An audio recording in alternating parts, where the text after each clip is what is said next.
It's huge. That's huge. And this is a hard concept to swallow, I think, for a lot of individuals, is loss of self-autonomy, loss of identity, loss of your own personal freedoms. And people are like, no way, that's crazy. That could never happen. They're not that bad. It's a little control. Oh, well, they have a population issue. That's why they need to have that in place.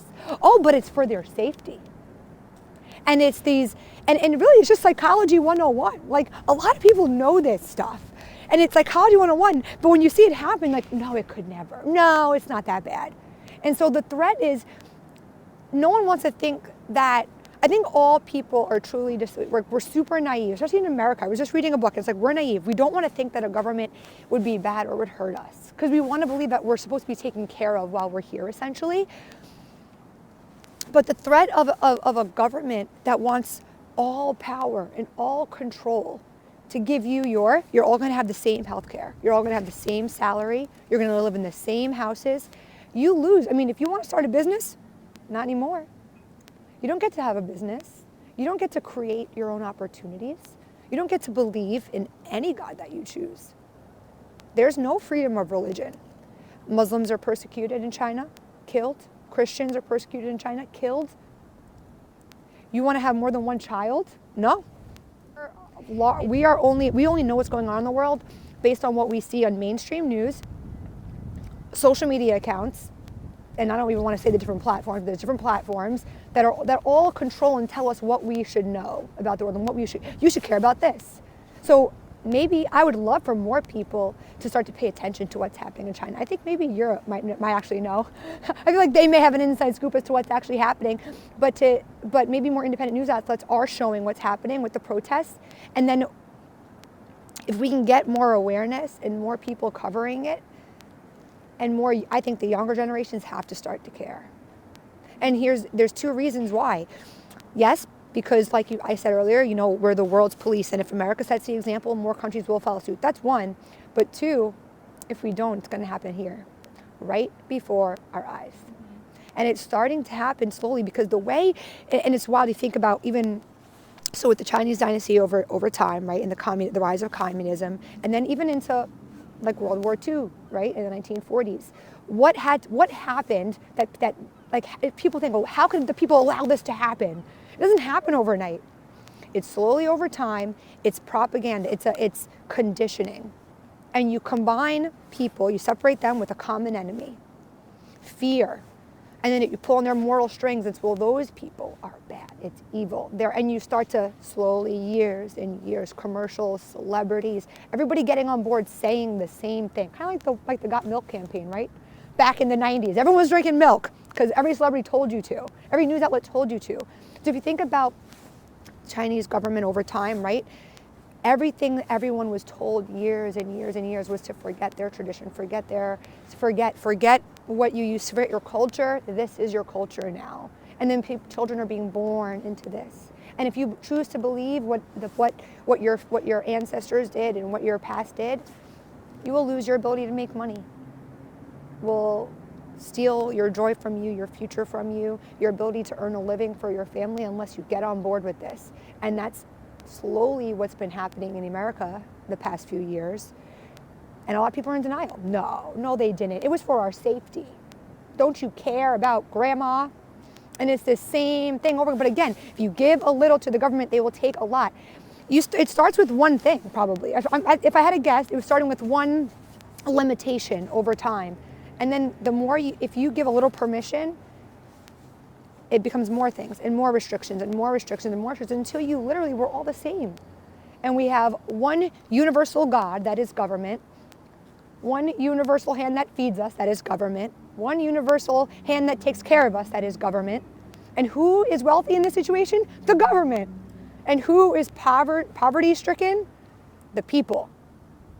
Yeah. So the whole no separation of the classes, no people speaking out over a long time. Who profits in this situation? The government. And there's very, very, very drastic separation of wealth. And the people are very, very poor. Conditions super unlivable. So the fact that, bringing it back to the protests, weak. And you want to know, it's such a weird thing that I say that, they're so afraid that they have to come off like they can control more and beat people and kill people and rip them from, because a weak leader, in order to maintain their control, will kill and fearmonger and suppress the people. That's not leading from a place of strength, that's leading from a place of weakness. The Chinese government, I believe, has to maintain their control. If they allow their people to practice a religion or a faith that encompasses compassion and tolerance, they lose control. They'll lose because they are running. It's a ideology based on fear, and their people need to fear them. Don't bite the hand that feeds you. And if you start to worship a god outside of your ruler loses their power. So in a lot of times, what my understanding is in communism, the government, the rulers, that's the god. And in terms of how they've been getting away with it, I think for so many years, it's like not a surprise or a secret. There's so much money involved, and no one is immune to that. There's other European countries, America, North America, Canada potentially, I don't know. I'm just saying other countries that could potentially be involved in winning if China wins. Either there's a fear of that country. Now, I don't know, are other countries just so afraid of China they're going to let them do what they want? Or are they being paid and they have a ton of partnerships and business with them, right? Look at most of their products in America, where are they made? So the American government is, and a lot of people look to America to kind of get the temperature of things, right? Like we're like that world's police, which I don't necessarily agree with either, but whatever we stepped into this role over the years where other countries look to America, and what does America think of this situation? What is America going to do? What's America going to do about this? And if we're just letting it slide all these years, that's how they get away with it. They have enough, they have enough people in charge who are kind of co-signing what they're doing. Silence is giving it your stamp of approval. Continuing to do business and trade with them, giving your stamp of approval.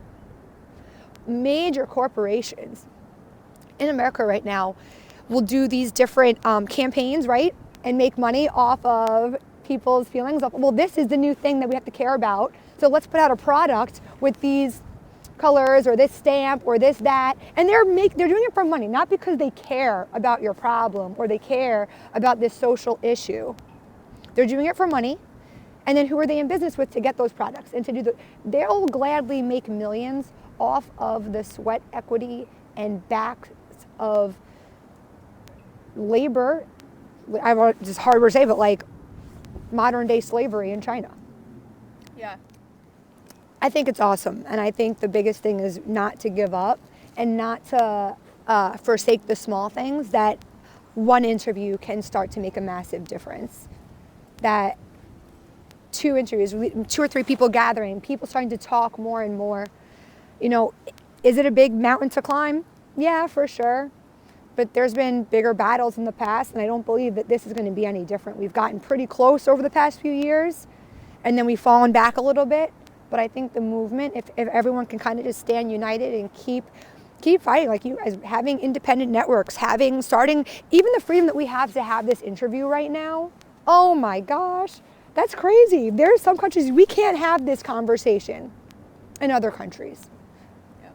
And I think that's huge. Whether people agree with it or disagree with it, the fact that we can have it is massive.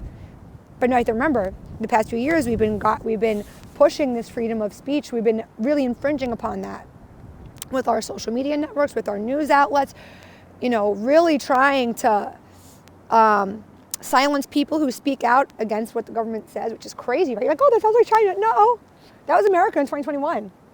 So I think if we could really just not forget that and keep ourselves super united here, there's a diverse unity in America. That's the thing. It's not about having the same people. It's a unified diversity around a value system. The desire for personal and public freedom. And if we can maintain that as our forefront and continue to speak out and to continue to fight for our own freedoms here, and then we have a few folks like yourself who are stepping up and stepping out against the crowd who want to make those changes, I think there's a bright future. I do too.